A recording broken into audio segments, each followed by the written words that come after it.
Pod. Bem-vindos, bem-vindas a um novo episódio do Entre Nós Pod, o podcast da Crescimento, e nessa temporada falando tudo sobre cultura organizacional.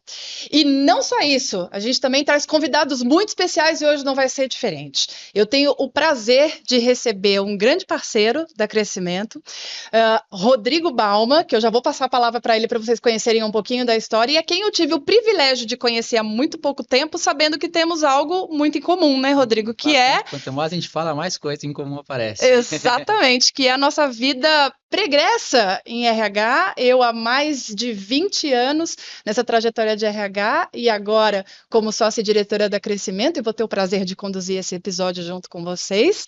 E Rodrigo, que também veio do mundo de RH, viemos, né? Viemos do RH, E como é que foi essa trajetória, Rodrigo? Conta um pouquinho. Dentro das semelhanças também, um pouco mais de 20 anos aí nessa jornada. Sou psicólogo de formação e praticamente só de formação mesmo, porque eu desde ainda na faculdade fui para o mundo do RH, tive a oportunidade de, não como a maioria dos meus colegas, que normalmente o psicólogo não vai para o RH, ele entra ali pela área de recrutamento e seleção. Eu acabei tendo, enfim, aquelas coisas que não sei muito da onde, acabei entrando na parte de gestão de desempenho, que era um pouco diferente, estou falando lá no começo dos anos 2000. E aí eu fui direto para a área, assim, gestão de desempenho. Você precisa, de alguma forma, ir atrás de como é que eu metrifico as coisas, como é que eu tangibilizo as coisas, como é que eu trago o soft para o hard, e aí muito próximo das áreas de negócio, para como é que eu vou tangibilizar o desempenho das áreas e das pessoas aqui dentro. Então, a minha cabeça foi formatada, diferente da cabeça do psicólogo, para pensar de uma maneira mais lógica, mais racional, desde o começo da minha carreira. Enfim, acabei virando especialista nesse tema no comecinho da carreira, mas ainda bastante novo. Eu tive a oportunidade de virar gerente de RH de uma empresa que eu trabalhava na época, e aí você vira o tal do RH generalista, que você tem que, né, cuidar de todas as frentes, todos os subsistemas de RH, que acho que tem um pouco a ver também, um pouco do trabalho que a gente desenvolve aqui.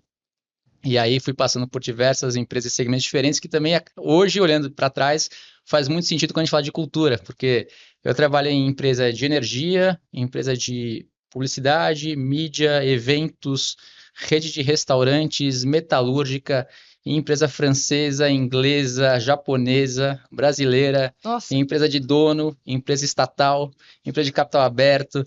Então, assim, foram mundos muito diferentes. Empresa de 17 funcionários, empresa de 85 mil funcionários. Então, assim, deu para ver bem assim, onde a cultura realmente trabalha dentro da organização, e tem coisa que realmente só muda de endereço. Estão em todas elas, independente da cultura.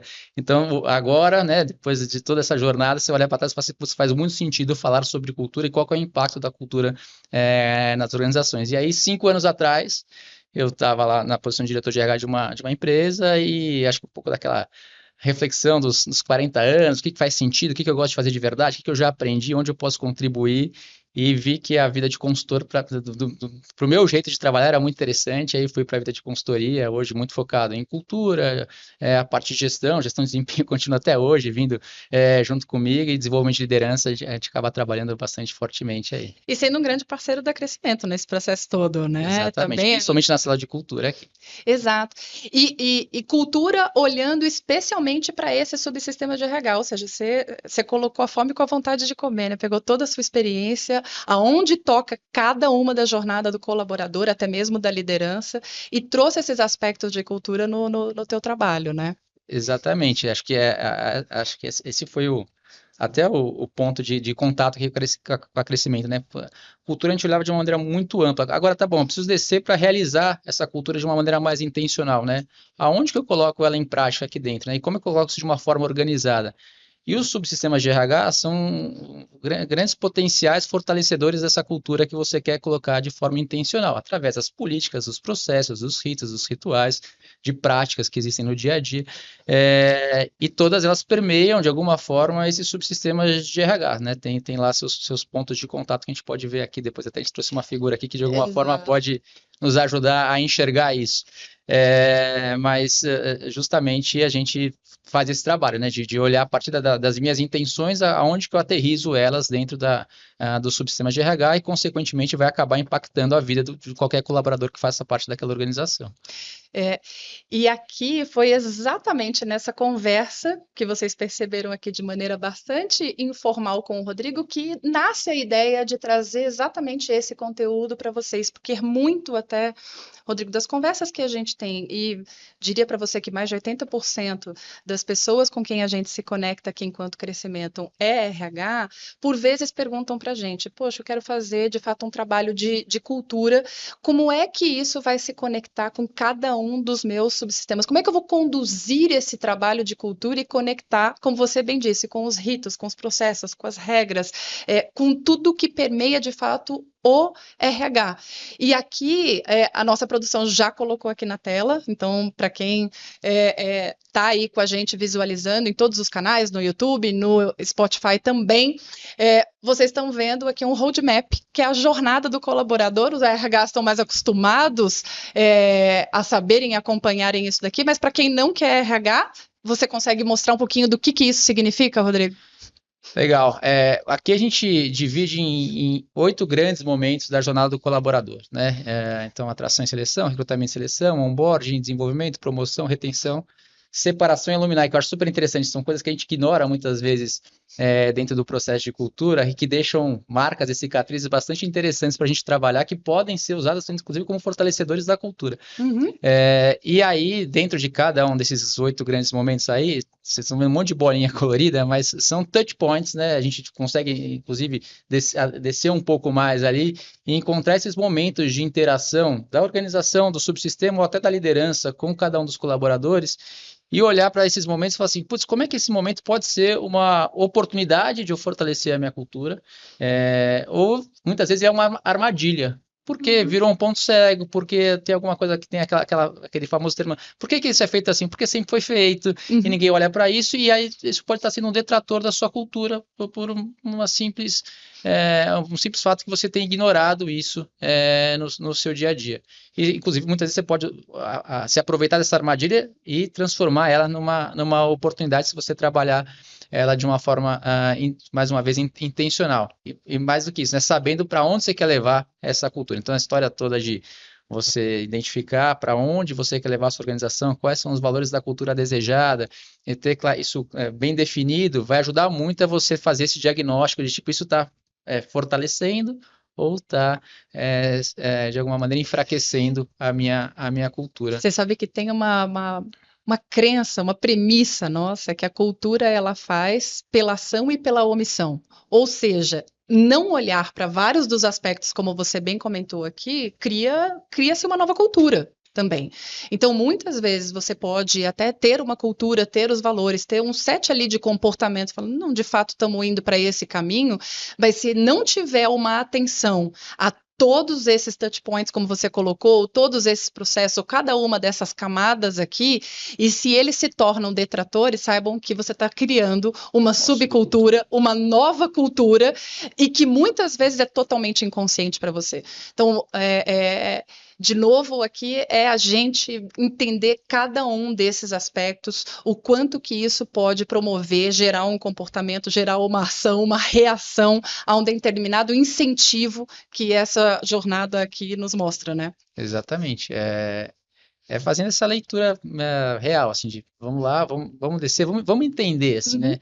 Eu me lembrei agora, uma vez, a gente estava apresentando o diagnóstico de cultura numa organização, e aí o principal executivo da empresa olhou para aquilo e falou assim, não, mas as pessoas não estão entendendo a minha cultura. Não é que eles não estão entendendo, na verdade é que essa cultura não está sendo realizada aqui dentro, né? Então essa não é sobre entendimento da cultura, é sobre viver a cultura e justamente esses touch points aqui são os momentos onde você vive a cultura ali e você pode orientar as pessoas. A liderança sempre, né, a gente vai trazer aqui para a conversa que ela é um elemento fundamental para fortalecer essa cultura. São momentos de interação da liderança com os colaboradores também, que são momentos de oportunidade de ir lá e fortalecer essa cultura, se a liderança estiver bem capacitada e orientada para isso. E aqui, até me corrigindo, eu falei assim, essa cultura não existe. Não, a cultura existe, não é o que você está lendo, mas existe uma outra que está sendo vivida aqui dentro, sem dúvida nenhuma. Então, agora, o que vem também pegando o seu exemplo, o que você precisa fazer é entender o que está sendo vivido aqui, ver se faz sentido para a estratégia da organização, para aquilo que, de fato, aonde você quer colocar a empresa, e traduzir isso, agora fazer uma nova reflexão de quais são os valores, quais são os comportamentos que de fato você precisa. Mas a palavra que você trouxe é intencionalidade. Começa a fazer isso com muito mais consciência, com muito mais intencionalidade, que aí, de fato, você começa a colocar a empresa no trilho certo, com a velocidade que, inclusive, você quer imprimir. Né? Acho que tem duas palavras para mim que são chaves na cultura, que é intencionalidade e coerência. Uhum. Né? Acho que assim, quer trabalhar a cultura, tem intenção, sabe para onde você está indo e seja coerente entre o discurso e a prática daquilo que você está querendo construir. E aqui é justamente a prática. Você pode ter o discurso, mas quando a gente vai olhar esses touch points, vamos ver se na prática você está vivenciando esses valores ou está aproveitando essas oportunidades de vivenciar esses valores, ou de alguma forma checar se eles estão lá presentes no dia a dia. Às vezes é um detalhezinho, a semântica que você dá num discurso, você colocar uma gestão por consequência ali que de alguma forma cria um incentivo para as pessoas vivenciarem mais aquilo. São nesses pequenos detalhes, assim, no conjunto da obra, você vai fortalecendo essa cultura de fato.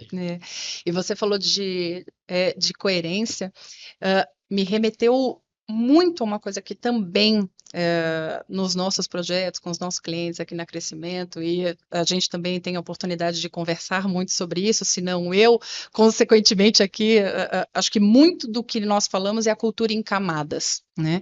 E quando a gente fala ali em camadas, de fato eu tenho toda uma identidade organizacional, então qual é o propósito, a serviço de que aquela organização existe, qual é a missão, qual é a visão de futuro dela, e os valores, que é o que de fato ali orientam os comportamentos a serem seguidos ou até mesmo a não serem permeados dentro da organização, é aquilo que é inaceitável, né?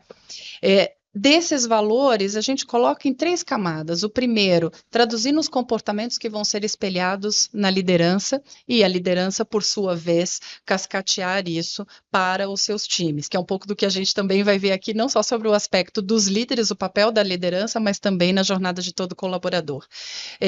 Uma outra camada importante são os sistemas, regras e processos, né? Então, o quanto que todos os processos, as normas e tudo que de fato é implementado nas empresas tem que, de uma certa forma, ter coerência e até mesmo consistência em qual comportamento que eu quero moldar, que vai levar ao reforço desse valor e, consequentemente, toda a identidade organizacional. E, por último, não menos importante, símbolos, né? Artefatos ali que eu visualizo naquele ambiente. E um deles, inclusive, que eu acho que a gente vai passar por aqui em alguns dos exemplos, é a própria celebração, né? A celebração que se faz, o tipo de reconhecimento que se faz, que pode ser um símbolo muitas vezes, ela está a serviço de quê? Então, a consistência, a coerência entre essas 3 camadas para reforçar essa identidade organizacional. E aqui a gente está trazendo numa linguagem muito mais prática, que é, de novo, uma linguagem daquilo que a gente vive no dia a dia enquanto RH. Rodrigo, acho que vai tangibilizar, principalmente para os nossos espectadores e ouvintes aqui, qual que é a dinâmica que a gente pode utilizar em casar cultura sendo vivenciada na prática, agora olhando sobre uma ótica de jornada. Exatamente. Bom, a celebração é isso, né? A celebração nada mais é que um marco de que realmente isso que você realizou e estamos celebrando, eu gostaria de ver com maior frequência ou maior intensidade aqui dentro. Então, tem alguns aspectos aqui que eles valem em diversas situações, né? Não é tão pontual assim. A celebração é uma delas, que ela pode reforçar diversos aspectos da cultura ou diversos dos valores que você gostaria de ver com cada vez mais frequência ou intensidade sendo praticado dentro daquela organização. Então, vamos celebrar toda vez que a gente vê isso presente aqui dentro. Maior intensidade, menor intensidade, mas celebrar é uma das validações que você faz. É isso que eu quero ver com maior frequência e intensidade aqui dentro. Você sabe que um aprendizado que eu tive com um CEO uma vez, que ele me trouxe o seguinte, há muitos anos atrás, ele me trouxe o seguinte: Mari, muitas vezes a gente faz um reconhecimento para um colaborador, para um funcionário, olhando, a gente reconhece aquilo que ele fez, mas não o comportamento que fez com que ele fizesse aquilo. Então, um exemplo, eu gostei que você entregou determinado trabalho. O reforço que você dá para a pessoa quando que eu vou ter a oportunidade de fazer aquele trabalho de novo, porque eu quero ser reconhecido. E aquele momento nunca acontece. Agora, por um outro lado, se você reconhece, falando, eu gostei da sua atitude, porque essa atitude fez com que você atingisse esse nível aqui de serviço e etc., você reforça qual é o comportamento que você quer. E aí eu abro um leque para você não ter que viver daquele passado, ficar buscando o momento igual, mas eu abro ali um sentido de falar, opa, quais são as oportunidades que eu tenho na minha frente, ou quais são os desafios que vão fazer com que eu viva esse comportamento de novo, porque esse comportamento é reconhecido não só pela minha liderança, mas também pela organização. E isso faz até com que eu comece a endereçar o meu próprio crescimento de carreira. Você vê, é uma mudança tão simples que a gente está falando de um reconhecimento que pode ser feito numa fala, não necessariamente num ritual formal ali, né? Mas de você reforçar qual é o comportamento que vai reforçar aquele valor. E na prática a gente está falando de cultura, no momento que ele é muito simples ali para as pessoas e que é uma mudança na tua fala, no jeito com que você dá o feedback ou até mesmo reconhece a forma como alguém fez determinado trabalho. Né? Você está falando aí, Mari, eu lembrei, assim, estamos abrindo bastante o leque aqui sobre cultura. Estamos falando da celebração, que nada mais é do que uma validação de um comportamento, de uma maneira de se trabalhar dentro da organização.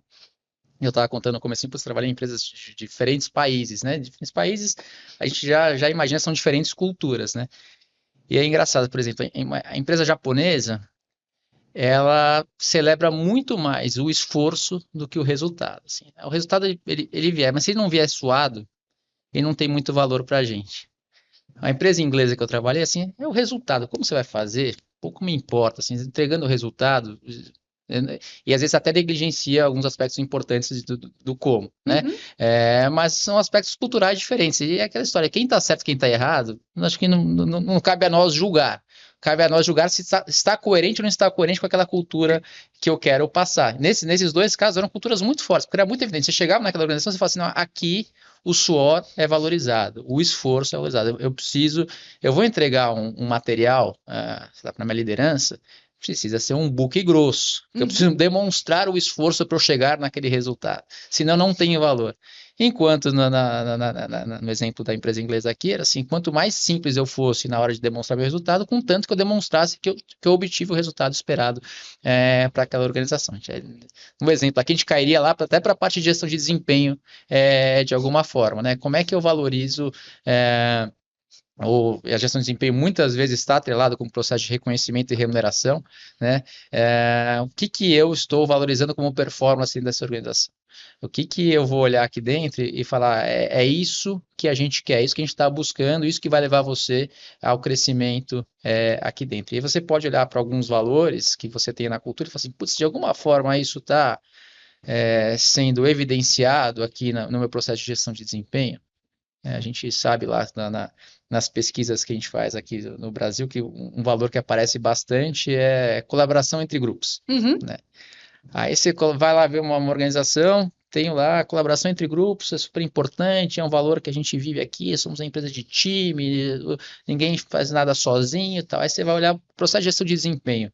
A gente aqui tem uma parte do processo de avaliação de desempenho que é comportamental, uma parte que é ligado às suas entregas, aos seus resultados. Como é que essas entregas, esses resultados? Só através de metas. Como é que são essas metas? Não, são metas individuais, 100% individuais. É aquilo que você entrega, aquela sua contribuição individual para a companhia. Interessante. Então, você fala que colaboração entre grupos é super importante, mas na hora de você reconhecer essas pessoas sobre quem tem o melhor desempenho aqui dentro, você não tem nenhuma meta coletiva. Não, a gente nunca olha muito para a meta coletiva, porque dá confusão, fica aquela história, né? Quem que realmente contribuiu, quem que só apareceu ali para assinar o trabalho e tal. Então a gente preferiu não colocar metas coletivas. Então, já me desconectei já começou do valor a aparecer as incoerências, e eu perdi uma oportunidade de usar a gestão de desempenho para fortalecer minha colaboração entre grupos E foi justamente para o contrário. Eu estou, na verdade, aqui solidificando assim, que putz, se você entregar seu resultado, independente do resultado do grupo, vai te fazer, de alguma forma, se destacar aqui dentro. Então, assim, é essa busca, quando você vai olhando esses touch points aqui dentro da jornada do colaborador, você vai entendendo aonde que esses valores estão realmente aparecendo, estão sendo fortalecidos, estão sendo evidenciados, estão sendo incentivados dentro da organização. E tem E aqui eu vou trazer um pouco da atração, recrutamento e seleção, porque muitas vezes quando chega como é que eu vou trabalhar a questão de cultura, como é que eu vou identificar os comportamentos dessas pessoas num processo de recrutamento e seleção e tal. E eu gostei que você trouxe um ponto que até então eu não tinha pensado, então você me elucidou aqui. Um outro valor que aparece na nossa pesquisa, quando olhamos aí para as organizações Brasil, um dos valores aparece que é confiança, né? E você me trouxe o exemplo da indicação do funcionário. Quando você faz um trabalho para as pessoas indicarem, a gente só indica aquilo que a gente acredita, ou minimamente que a gente confia. E se confia, porque confiança é o valor que aparece, também significa dizer que, de alguma forma, eu gostaria que mais pessoas fizessem parte daquilo que eu estou engajado, daquilo que eu gosto, daquilo que faz sentido e que, de uma certa forma, se conecta com os meus valores pessoais, né? Independente das motivações que você tem. Engraçado, eu não tinha pensado sobre o valor de confiança sobre esse aspecto, mas acho que você me trouxe me clareou aqui em olhar para isso e falar, olha, de novo, uma ação simples, que é, por vezes, colocar ali, seja uma política ou seja uma campanha de indicação, o quanto que eu posso trazer um valor, que é até um valor essencial, né, de confiança, que a gente atrela a uma outra coisa e algo simples pode também trazer esse valor. Esse exemplo eu acho legal porque, na verdade, ele demonstra as duas vias da confiança, né? O quanto que eu confio no meu colaborador, de que assim, ele é capaz de fazer uma leitura do nosso ambiente, da nossa cultura, da onde a gente quer chegar e indicar pessoas que vão ser aderentes a essa cultura. Então, eu confio que ele consegue, dentro da rede dele, fazer boas indicações. E o quanto que a pessoa confia na organização, tipo, eu vou trazer uma pessoa querida para cá, porque eu confio que ela vai ser feliz aqui da mesma forma que eu sou. Exato. Então demonstra que de alguma forma você começa, putz, eu tenho um volume grande de indicações aqui dentro. Pô, que legal, porque deve ter muita gente que confia nessa organização como sendo um bom ambiente, um ambiente próspero para as pessoas trabalharem. Então, neste exemplo específico, assim, é muito interessante porque às vezes é um detalhe e que, putz, você pode criar campanha, você pode criar uma política de incentivo à indicação, você pode celebrar as indicações, você pode reconhecer as indicações, mas mais do que isso, assim, quando você mesmo fala, você me elucidou alguma coisa aqui, mas quando você traz para a consciência isso, as pessoas, e você leva isso para a comunicação do dia a dia da organização, as pessoas começam a operar num formato um pouco diferente. Elas começam a fazer, é verdade, né? Putz, eu às vezes estou meio preguiçoso ali, não quis indicar ninguém, sabia que tinha uma vaga interessante, nem me esforcei para pensar. Às vezes nem alguém que é do meu círculo íntimo, mas é alguém que eu trabalhei numa organização que era um cara super bom, contribuía para aquela organização e tal. Eu podia mandar uma mensagem para ele, né? E agora que eu estou mais consciente, putz, olha como isso pode ser grande, eu vou lá e vou me dispor a fazer, só de trazer para a consciência. Então, não necessariamente você precisa dar qualquer coisinha que você quer incentivar, você precisa ir lá e criar uma política, um programa, vai envolver dinheiro, não, às vezes é só trazer para a confiança, para a consciência, e começar a deixar isso mais vivo dentro da organização, né? Reforçar em todas as oportunidades que eu tenho, comunicar isso para o meu time, colocar isso. Tô lembrando agora de vou até dar um salto aqui, mas tem uma coisa que a gente fez numa organização uma vez que é muito interessante. Tinha lá os valores da cultura,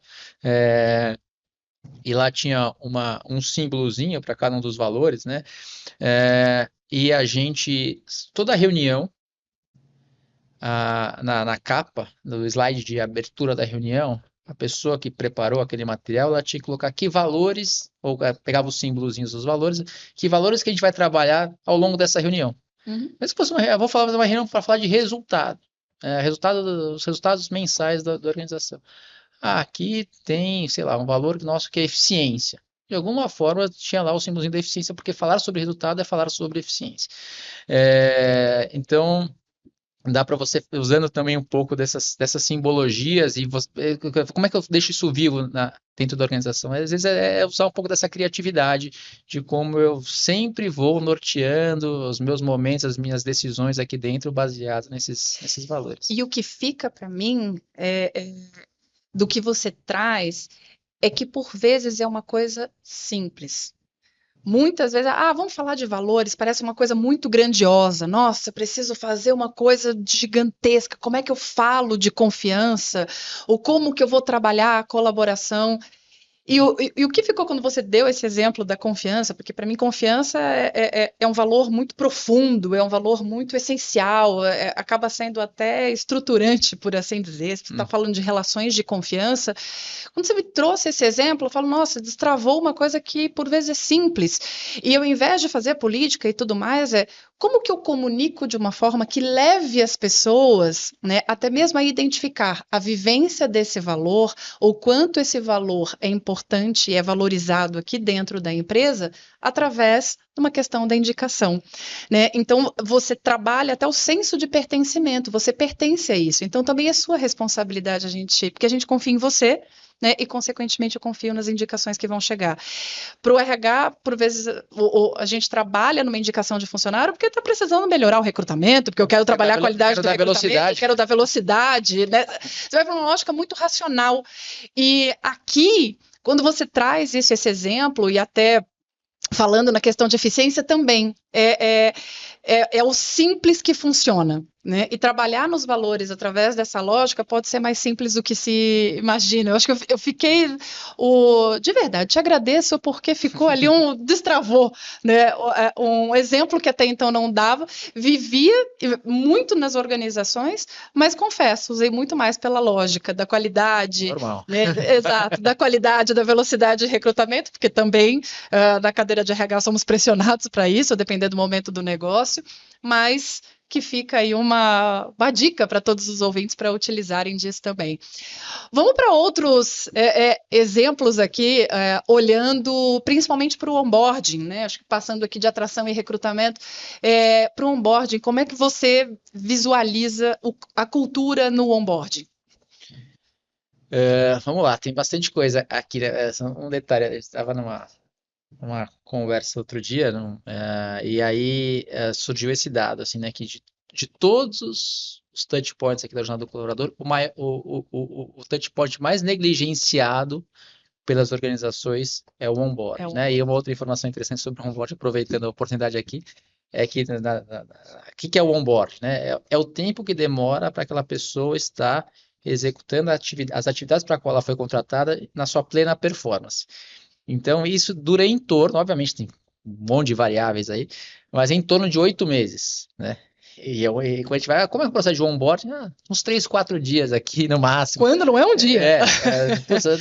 Falei de cultura, tá pronto. A gente melhorou muito, agora a gente já tem uma agenda de 15 dias do onboarding. Nossa, e fala de 8 meses de acompanhamento para a pessoa estar nessa plena performance para a qual ela foi contratada. De saber os caminhos, saber os atalhos, saber com quem falar, né? Então, 8 meses.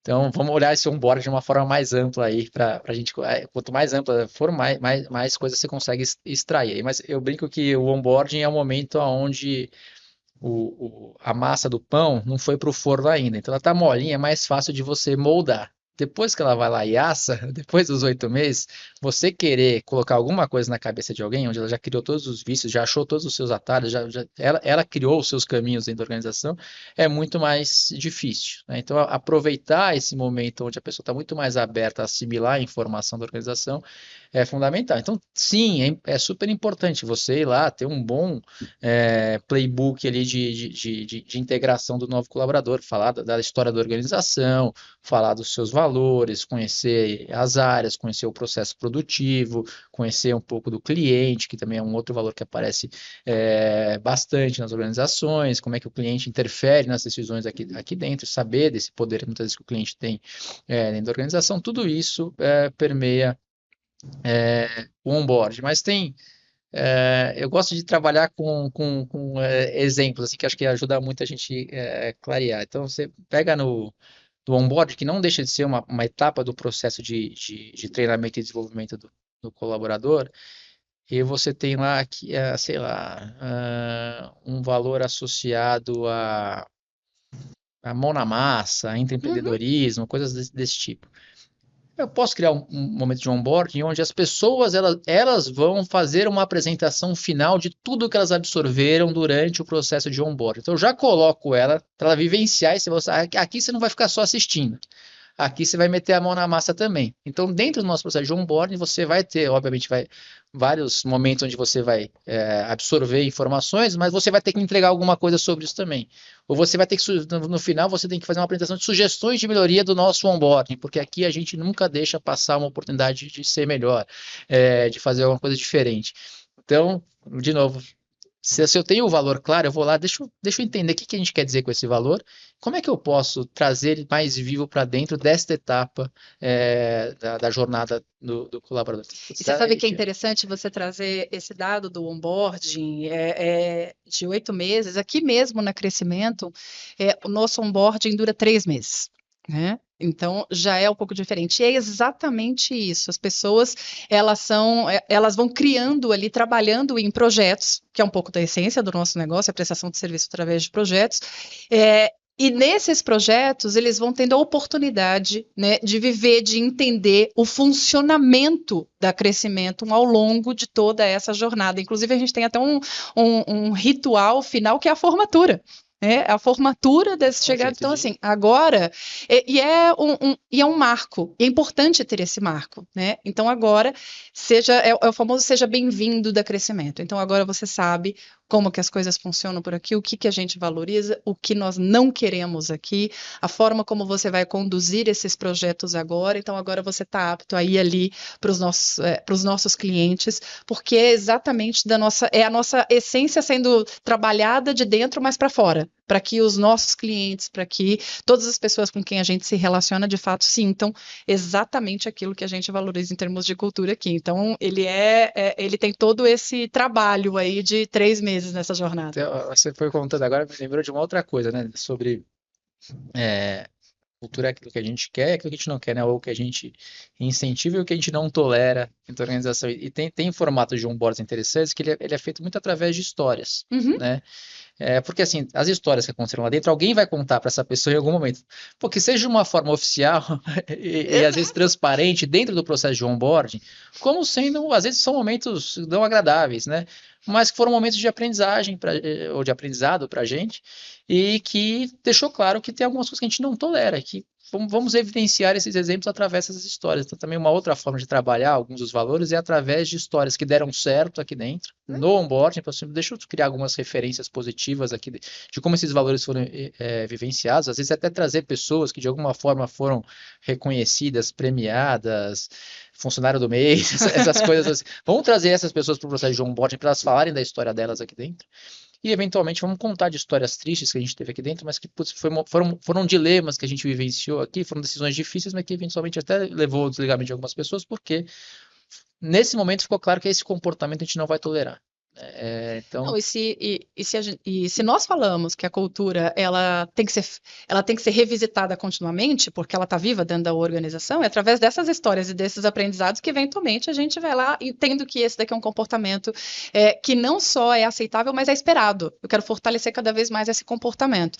E, eventualmente, isso aqui é o que você falou, não é tolerado. E você vai criando, inclusive, e até formalizando quais são os comportamentos que vão levar a esses valores. Até porque é impossível você mapear tudo de uma vez. Você vai mapeando à medida também que a empresa vai mudando de contexto, ela vai mudando de momento, as pessoas vão chegando também. Então, o que você vai capturando dessas novas pessoas, o que elas trazem, até mesmo coisas que eu não tinha identificado antes, hoje fazem muito mais sentido. Então, é um aprendizado meio que contínuo para você fazer uma gestão contínua da cultura também. Né, através até desse processo, não só de atração, recrutamento e seleção, mas de onboarding, para entender um pouco de como é que é o formato dessas pessoas. Para a gente chegar um pouquinho mais olhando para desenvolvimento e promoção ali. Acho que você trouxe a gente já falou de uma certa forma de celebrações e comemorações e tudo, mas tem um exemplo bacana que a gente estava falando um pouquinho antes também, que é a respeito de clima organizacional. A gente falou de NPS e INPS, né?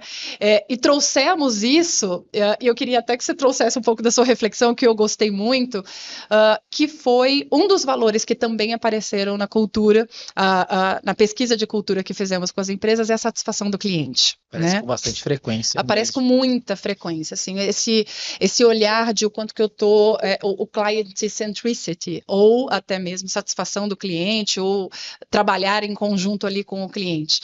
E nós falamos sobre clima organizacional, né? Então, qual é o valor que eu coloco quando eu escuto ali o NPS, que é justamente o índice que me permite identificar ali quais os meus clientes são promotores ou até mesmo detratores, e o quanto que eu olho com talvez a mesma intensidade, não é intencionalidade, mas intensidade para o INPS, que é a mesma métrica, só que olhando muito mais sobre uma ótica do colaborador. E você fez uma reflexão muito bacana que eu queria que você trouxesse aqui de novo.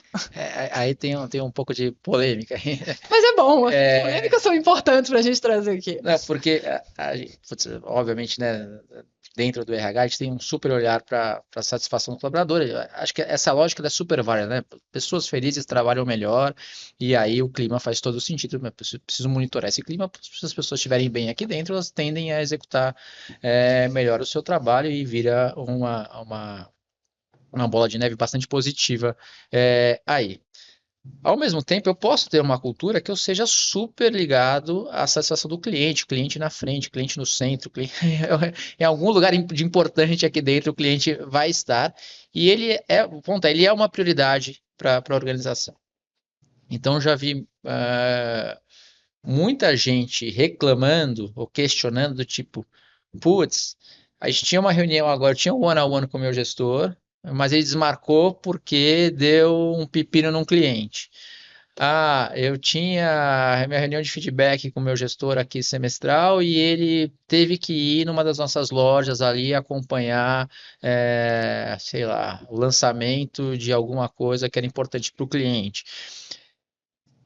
Do ponto de vista de cultura, tá tudo certo. Ele está sendo bastante coerente com a cultura. Eu tô sendo provocativo aqui, obviamente, tem que tomar, não pode deixar, eu brinco, não pode virar futebol de criança, né? Vai Claro. só tudo pro cliente lado, e aí esquece tudo que de alguma forma leva à satisfação do cliente, que é o trabalho das pessoas que estão ali dentro. Não estou sendo inocente nesse sentido. Mas do ponto de vista de cultura, se eu estou vendo isso acontecer, eu tô assim, putz, aqui está claro para as pessoas que de fato o cliente ele passa na frente. E isso é importante para o negócio, às vezes isso vai ser um segredo do nosso sucesso. E a gente precisa lidar bem com isso. E aí eu estou agora no papel de colaborador. Eu posso ser um simples questionador disso e reclamar assim, ou não. Entendendo isso, como é que eu faço? O meu gestor desmarcou minha reunião de feedback. Você é malandro. Não dá para fazer hoje? Quando é que dá para fazer? Qual que é a próxima data livre que você está? Vamos trocar. A gente tinha uma outra reunião para falar de cliente. Vamos trocar então? Agora vamos pegar aquele espaço para fazer o meu feedback, já que a gente não conseguiu fazer hoje, porque você foi atrás de resolver um problema do cliente. Então, lidar bem com isso, sabendo que faz parte da cultura que potencialmente é muito saudável para o negócio. Como eu disse, pode ser um segredo do nosso sucesso. Sim. E não ficar questionando e falando assim, e aí, de novo, conforme isso vai se tornando cada vez mais consciente e as pessoas vão lidando bem com isso, não é que o clima da organização vai. Aí, depois de 2 anos, eu vou lá e meço o meu NPS de novo, e eu não mudei muito os meus ritos, rituais, processos de gestão, mas eu só trouxe isso mais para a consciência das pessoas, a ponto de se darem melhor com isso e se sentirem mais felizes e satisfeitas. E até perceber que isso tem efeitos diretos no negócio e que o negócio indo bem, a minha carreira vai bem também, então é saudável, tá todo mundo ganhando com isso, vamos embora. Vamos junto. É até mesmo uma questão, acho que de prioridade, né? Porque muitas vezes, e te agradeço de você trazer a provocação, parece polêmico, mas engraçado, eu não vejo dessa maneira, né? Por quê? Eu não estou abrindo mão de estar com o meu liderado e com o meu time. Não é que eu não dou valor para isso. Numa escala de prioridade, eu preciso resolver a questão do nosso cliente, né? E sim, vamos reagendar. E eventualmente, quando o colaborador ele tem o protagonismo de falar, vamos remarcar e tudo mais, significa dizer que estamos sendo muito coerentes com relação à nossa cultura, se temos uma cultura de satisfação e de foco no cliente, né? E vamos aqui marcar a nossa reunião num outro momento, sem perder, obviamente, o timing, né? A depender do que vai ser discutido ali, e tudo bem, né? Então, eu gostei do que você trouxe, porque muitas vezes fica assim, então, esses momentos aqui não são valorizados, etc. Não é que não são valorizados. Porém, se o comportamento e a cultura daquela empresa está priorizando a questão da satisfação do cliente, sim, a gente tem que olhar para isso e equilibrar com as demais necessidades da demanda do time e das pessoas, né? Não é uma relação tão binária, por isso que eu gostei bastante da tua E o provocação. que acaba sendo mais comum da gente ver é a incoerência um pouco inversa, né? Das pessoas na declaração da cultura. Falar, não, a nossa prioridade é gente, pessoas são tudo na nossa vida, assim, pessoas não somos ninguém, tal, tal, tal. E aí, um outro exemplo que a gente estava falando um pouquinho, mas eu falei assim, "Putz, você quer matar a cultura assim, numa análise mais rasa e rápida?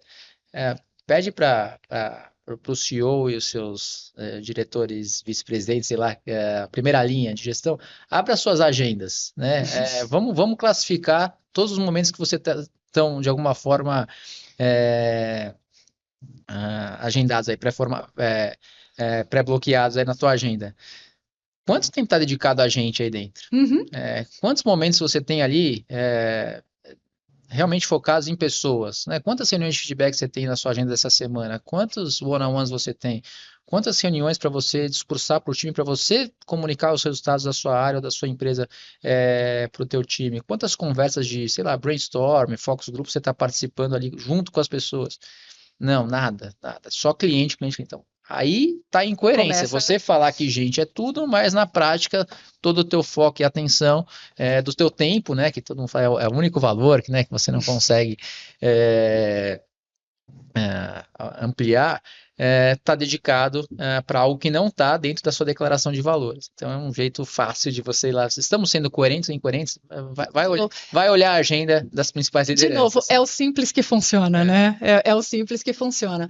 E até para a gente ir ali para o momento final da nossa jornada, até porque se pudéssemos ficaríamos muito mais tempo, mas quando a gente olha ali para o sentido de retenção, separação e o alumni, né? O alumni, a depender de como é que tá ali. Eu gostei que você trouxe a separação e o alumni. Eu confesso, já tinha, assim, vi poucas vezes, porque normalmente se trabalha até o momento ali da separação, mas o alumni eu achei interessante, até porque traz uma questão da avaliação do Glassdoor que fica, né? Exatamente, que é o primeiro, está nos primeiros momentos ali. Então, a coisa se retroalimenta, né? Eu acho a separação é um momento muito marcante, assim, tem muita coisa a falar sobre separação, assim, você vai ver os programas de desenvolvimento de liderança, pouquíssimo deles fazem assim, como é que você lida com o momento de separação? Como é que você constrói esse momento? Como é que você comunica esse momento? Então, só daí já sabe que também tem uma certa negligência dessa etapa do processo. Segundo, que ele deixa cicatrizes para quem fica na organização. Obviamente deixa para quem sai, não estou invalidando isso, também tem cuidado com quem está saindo, respeito e tudo mais, mas ele deixa uma série de recados para quem fica, a forma como você conduz esse desligamento, a forma como você comunica, muitas vezes é uma maneira de você evidenciar aquilo que você não tolera, mas vamos falar de um desligamento, vou chamar de saudável. Essa pessoa veio aqui, trabalhou, não deu certo, tínhamos diferenças de valores, e não é valor melhor e pior, eram diferentes maneiras de trabalhar e tal, e decidi desligá-la. Como é que eu conduzo essa conversa? Quem que entra nessa conversa? Quem que comunica isso? Eu também posso trazer diversos dos meus valores aqui para esse finalzinho da jornada. Quem comunica depois que a pessoa é desligada, os colaboradores da organização? Como é que essa pessoa sai da empresa? Ela pode ou não pode se despedir? Eu lembro de um caso onde era uma empresa que, enfim, mexia com segurança da informação, tal, super delicada e tal. E era realmente assim, a pessoa no momento que ela era desligada, tinha todo uma, uma orquestração assim do tipo, ó, ela vai entrar na sala, entrou na sala, desliga todos os acessos, não tem mais telefone, o computador não vai mais ligar, não vai fazer nada. Super traumático, né? Super Sim. duro, e tal. O que a gente começou a fazer? A gente vai na integração começar a contar como é que funciona o dia que você for desligado. Para não ser uma surpresa. Segundo ponto, tem que ser com todo mundo. Não pode ser assim, aquela pessoa que eu acho que pode ter uma má índole, que eu estou um pouquinho mais desconfiado, ou que saiu meio num atrito maior, essa eu tiro todos os acessos. Aquela pessoa que está aqui, que é mais nice guy e tal, assim, não, deixa ele voltar e mandar o e-mail de despedida dele, deixa ele dar um abraço em todo mundo. Coerência, né? Se aqui segurança da informação é importante, vai ser com todo mundo, e isso não tem nada a ver com o que eu penso sobre você. Tem muito a ver com o negócio, a preservação da perpetuidade do negócio, porque a segurança da informação para a gente aqui é fundamental. Um dado que vaza aqui pode colocar nosso negócio em risco, e a gente sabe que esse momento envolve muitas emoções, às vezes alguém até tem um pequeno descontrole ali, faz alguma coisa e depois se arrepende.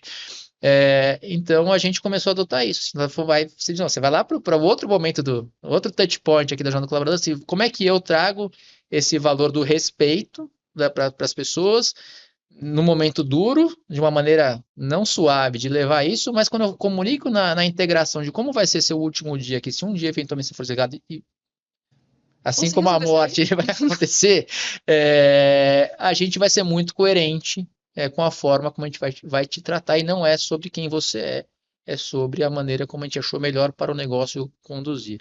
Então, e aí fica todo mundo mais tranquilo, né? Não, putz, tudo bem, depois vem o dia de assinar os papéis, aí pode falar com todo mundo, mas naquele dia é assim que a gente conduz os ligamentos.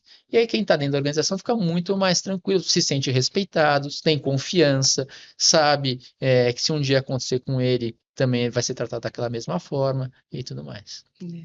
E, e é o que você comentou, eu acho que tem uma oportunidade aqui, de uma vez que esse ciclo ele se retroalimenta, né, é você aprender com cada uma dessas fases, o que aconteceu em cada uma delas, para de fato você fazer uma gestão, de novo, da tua cultura de uma maneira coerente, de uma maneira consistente e de uma maneira intencional, né? Acho que as palavras que ficam aqui para mim, Rodrigo, que falamos muito aqui ao longo desse episódio, é a questão da coerência, da disciplina, porque isso é um exercício, muitas vezes, de repetição, né? De repetição, de ter disciplina, de olhar atentamente para isso, de fato conectar com todos os momentos, com todas as possibilidades, com todas as oportunidades ao longo dessa jornada de qualquer pessoa dentro de uma empresa, com os valores da cultura de uma maneira simples. Acho que os exemplos que você trouxe aqui, eles são simples, eles são práticos,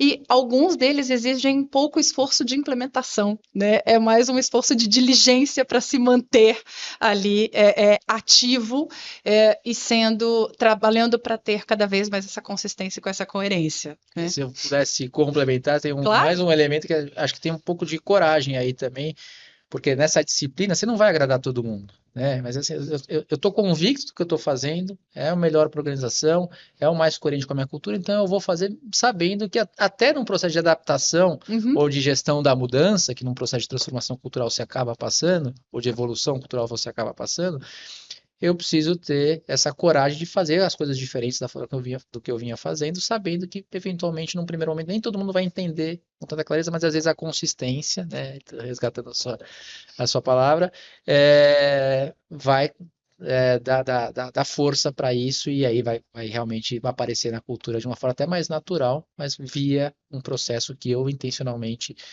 provoquei.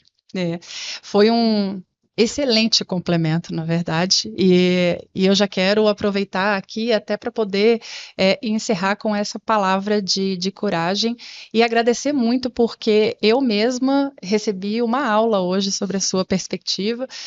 Quanto mais a gente olha para a questão de cultura e agora sobre a ótica da gestão do colaborador, mais a gente aprende, né? A todo momento tem esse insight, tem algo novo que nos promove aí essa conexão e tudo mais. Então eu queria agradecer muito a generosidade de você vir aqui nos ensinar. Eu que agradeço o convite, enfim, sou parceiro, mas também gosto muito de estar aqui, porque eu percebo que estando aqui perto, a gente vivencia também os valores da cultura, da crescimento no dia a dia. Então não deixa de ser uma escola também para a gente, e uma honra estar aqui com vocês. Obrigada mais uma vez por ter topado esse convite. Obrigada a vocês por estarem conosco também, atentos a esse episódio. Espero que vocês tenham aproveitado tanto quanto eu aproveitei essa conversa aqui. Fica ligado que a nossa temporada continua no ar com mais Cultura em Foco. Até mais. Entre nós, pode.